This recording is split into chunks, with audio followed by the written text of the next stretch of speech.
और खबर जयपुर से है, जहां जयपुर के सिविल लाइंस स्थित मुख्यमंत्री निवास पर होलिका दहन किया गया।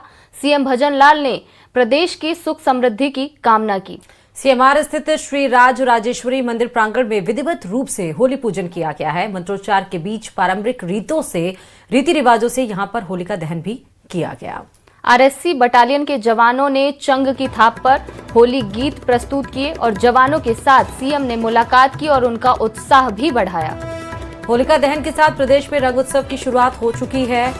तो आप देखिए, होलिका दहन हो चुका है। हालांकि इसको लेकर भी भ्रम था कि होलिका दहन कहीं कहीं पर 2 तारीख को भी हुआ है और कहीं कहीं आज भी होगा, लेकिन जो होली रंगों वाली होली है वो 4 मार्च को खेली जाएगी। इस समय आप जो तस्वीर देख रहे हैं वो जयपुर से है। मुख्यमंत्री भजनलाल शर्मा ने सिविल लाइंस स्थित मुख्यमंत्री निवास पर होली पूजन किया और प्रदेशवासियों की सुख समृद्धि के लिए, उनकी खुशहाली के लिए कामना भी की है। सीएम ने अपने परिवार के लोगों के साथ श्री राज राजेश्वरी मंदिर प्रांगण में विधिवत रूप से होली पूजन किया, जिसकी तस्वीरें भी आपको दिखा रहे हैं। इस दौरान राजस्थान पुलिस के 4 आरएससी बटालियन के जवान भी मौजूद रहे और चंग की थाप पर होली के गीत प्रस्तुत किए। इसके साथ ही नृत्य भी प्रस्तुत किया, जिससे पूरा वातावरण रंगों और उल्लास से भर उठा। सीएम भजनलाल शर्मा ने जवानों से मिलकर उनकी हौसला अफजाई की और होलिका दहन के कार्यक्रम में अधिकारी और कर्मचारी भी मौजूद रहे।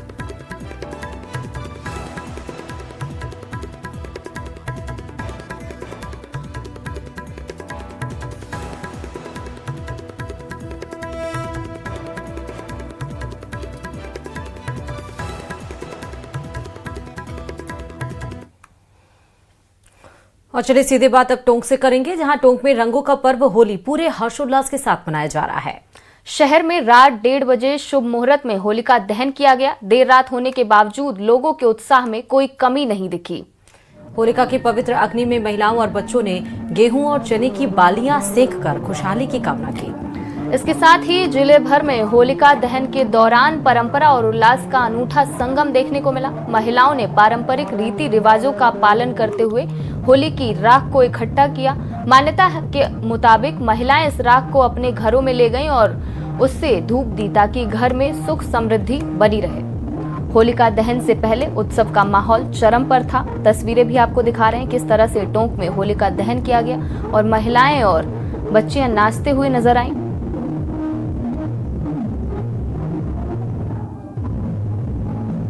रात 1:30 बजे शुभ मुहूर्त में होलिका दहन किया गया।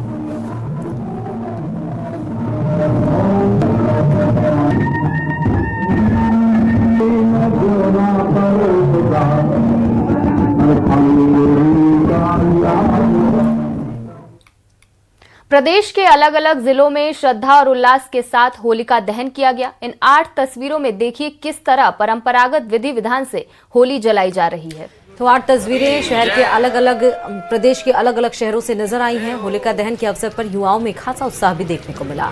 देखिए, श्रीगंगानगर, अजमेर, झुंझुनू, दौसा, जोधपुर, सीकर, बीकानेर के साथ भीलवाड़ा में किस तरह से होलिका दहन किया गया, उसकी तस्वीरें आपको दिखा रहे हैं 8 तस्वीरों के जरिए। देखिए कैसे इन शहरों में लोग होलिका दहन करते नजर आए। बड़ी संख्या में डीजे की धुन पर युवा नाचते गाते नजर आए। इस मौके पर लोगों ने परिवार और समाज की खुशहाली की भी कामना की और त्योहार को शांतिपूर्ण तरीके से संपन्न कराने के लिए पुलिस और प्रशासन भी इस दौरान मुस्तैद नजर आया।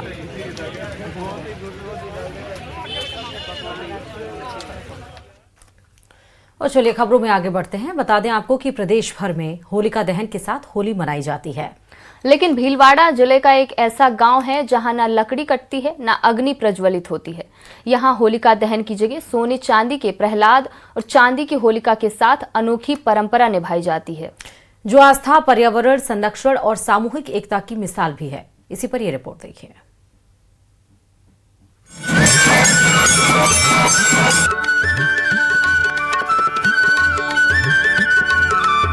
यहाँ अग्नि नहीं, परंपरा प्रज्वलित होती है। सोने के प्रहलाद, चांदी की होलिका। देश भर में जहां होलिका दहन अग्नि प्रज्वलित कर मनाया जाता है, वहीं भीलवाड़ा का एक ऐसा गांव है जहां होलिका दहन नहीं होता। बल्कि अनोखे तरीके से उसकी पूजा अर्चना होती है। और इसी परंपरा ने हरनी कला गांव को अलग पहचान दिलाई। यहाँ होली पर सोने से बने भक्त प्रहलाद को चांदी से बनी होलिका की गोद में बैठाया जाता है। फिर मंत्रोच्चार और विधि विधान से पूजा संपन्न होती है। पूरा गांव श्रद्धा और उल्लास के साथ इस परंपरा को निभाता है। दरअसल करीब 55 से 60 वर्ष पहले हरनी गांव में होलिका दहन के दौरान अग्नि प्रज्वलित करने पर आग फैल गई थी, जिससे काफी नुकसान हुआ था। इसके बाद गांव के पंच पटेल और बुजुर्गों ने विचार विमर्श कर तय किया कि पेड़ काटकर होलिका दहन में अग्नि जलाने के बजाय पूजा की परंपरा शुरू की जाए। ग्रामीणों ने मिलकर चंदा जुटाया और सोने के प्रहलाद के साथ ही चांदी की होलिका बनवाई। तभी से ये अनूठी परंपरा जारी है। इससे हमारे गांव में शांति है, हमारे पर्यावरण को भी नुकसान नहीं है, हमारे बाड़े दौड़े को, फसल को, किसी को नुकसान नहीं है, किसी जानवर को, किसी को नुकसान नहीं है। हम बहुत खुश हैं। हमारे जो बड़े बुजुर्गों ने जो ये नियम बनाया, हम बहुत खुश हैं उससे। होलिका दहन के दिन सभी ग्रामीण चार भुजानाथ मंदिर में एकत्रित होते हैं। ढोल नगाड़ों के साथ भव्य शोभा यात्रा निकाली जाती है। होली के दिन शुभ मुहूर्त में होलिका को मंदिर चार भुजा मंदिर पे लाया जाता है। श्रृंगार करके उसको वापिस जहाँ होली का ठाण बोलते हैं वहां ले जाया जाता है। विधि विधान से पंडित पूजा कराते हैं और गाये बाजे के साथ लेडीज भी होती है और पुरुष भी होते हैं। पूरे अच्छे माहौल, हर्ष माहौल के साथ उसका पूजन किया जाता है और गाये बाजे के साथ वापिस यहीं चार भुजा के मंदिर पर लाया जाता है। ग्रामीणों की इस अनोखी परंपरा से गांव में शांति, सौहार्द और पर्यावरण संरक्षण का संदेश मिलता है। यहाँ जो बहन बेटियां हैं उनको भी गांव वाले बुलाते हैं ताकि जो चांदी की होलिका है और जो सोने के भक्त प्रहलाद है उनका आशीर्वाद बहन बेटियां भी ले सके, यहाँ के गांव वाले भी ले सके और इस गांव में सुख शांति और अमन चैन कायम रहे। एक आगजनी की घटना ने इस पूरे गांव की कहानी बदल दी और अब इस गांव की जो ख्याति है दूर दूर तक फैल चुकी है। संतोष राठी के साथ राहुल कौशिक, न्यूज़ 18 भीलवाड़ा। आपने मथुरा की लठमार होली के बारे में खूब सुना होगा, लेकिन आज बात उस अनोखी परंपरा की जो रेगिस्तान की रेत में भी जोश और उत्साह की बौछार कर देती है। हम आपको लिए चलते हैं बीकानेर, जहां खेली जाती है रोमांच से भरपूर डोलची मार होली। देखिए इस पर ये रिपोर्ट।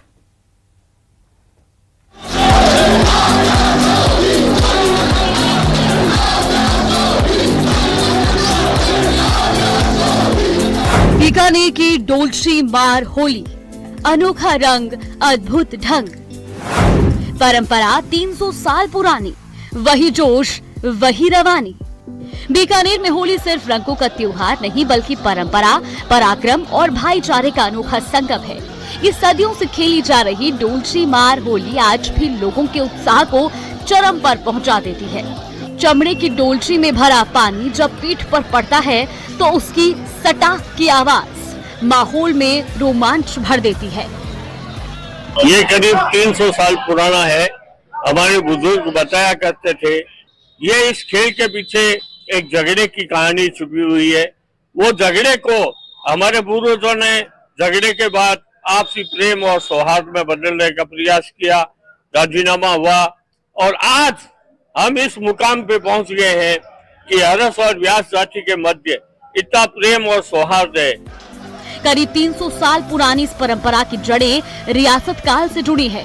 हर्ष और व्यास समाज के बीच हुए पुराने विवाद को समाप्त करने के लिए शुरू हुआ ये जल प्रहार आज प्रेम और एकता का उत्सव बन चुका है। गेर के रूप में व्यास समाज के लोग हर्ष समाज की ढाल पर पहुंचते हैं और फिर शुरू होता है डोलची मार का ये जोशीला मुकाबला। ये खेल लगभग 300 से 500 से 300 वर्ष पुराना चलता आ रहा है। आप लोग जानते हैं कि पहले पानी की बड़ी किल्लत होती थी, ये डेजर्ट एरिया था और डेजर्ट एरिया में पानी का प्रभाव बहुत ही कम रहता था। उस पानी को एकत्रित करके हम लोग सब मिल करके आपस में पानी की बौछारों के साथ में इनका उत्सव मनाया जाता था। किंवदंती है कि हमारे बुजुर्गों के बीच में भी कोई ऐसा विवाद हुआ था, उस विवाद को मिटाने के लिए भी बुजुर्गों के द्वारा मीडिएशन किया गया। मीडिएशन का प्रभाव रहा कि सब लोग मिलकर के साथ बैठ करके पानी का खेल आपस में खेलने लगे। हम लोग बरसों से इंतजार करते रहते हैं कि ये बारिश का दिन कब है और ये पानी का खेल कब हुए। इस अनूठे आयोजन में युवा ही नहीं बल्कि हर आयु वर्ग के लोग बढ़ चढ़कर हिस्सा लेते हैं। छतों और घरों पर खड़े दर्शक इस परंपरा को देखने के लिए उमड़ पड़ते हैं। करीब 2 घंटे तक चलने वाला ये खेल ऊर्जा, उत्साह और परंपरा का संगम प्रस्तुत करता है। और उसमें डोलची जो मारते हैं उसमें मैंने आपको बताया था कि लीटर सवा लीटर का एक ऐसे ग्लास नुमा आकृति होती है, उसके अंदर पानी भरा जाता है और पानी भरने के लिए बहुत सारे कार्यकर्ता जो है वो खिलाड़ियों को ये सुविधा देते रहते हैं कि उनको पानी भरते हैं। और उसके बाद में जैसे एक बॉलर बॉल डालता है वैसे हाथ के गोल प्रहार के साथ दूसरे वाले की कमर पर जो है ये डोलची बौछार की जाती है और एक बार एक्स और एक बार वाई जो है, एक बार हर्ष और एक बार व्यास एक दूसरे पर डोलची का प्रहार करते हैं। किसी व्यास की डोलची की हमारे आज तक तो लगी नहीं, क्योंकि तो प्रेम की बौछार होती है उसमें लगना कैसा। बाकी यहाँ लोग ऐसा कहते हैं कि इससे लगती होगी, जो नहीं खेले उन्हें डर लगता है, बाकी ऐसा कुछ भी नहीं है। अगर आप भी खेल के देखेंगे तो बहुत सुकून पैदा करता है। वहीं जब खेल की समाप्ति होती है तो गुलाल उड़ाकर परंपरा के समापन की घोषणा की जाती है और फिर गूंजते हैं लोक गीतों के स्वर। ऐसे में यह अनोखी होली आज भी संस्कृति, साहस और सामाजिक समरसता का अद्भुत उदाहरण पेश करती है। न्यूज़ 18 के लिए बीकानेर से विक्रम जगरवाल की रिपोर्ट।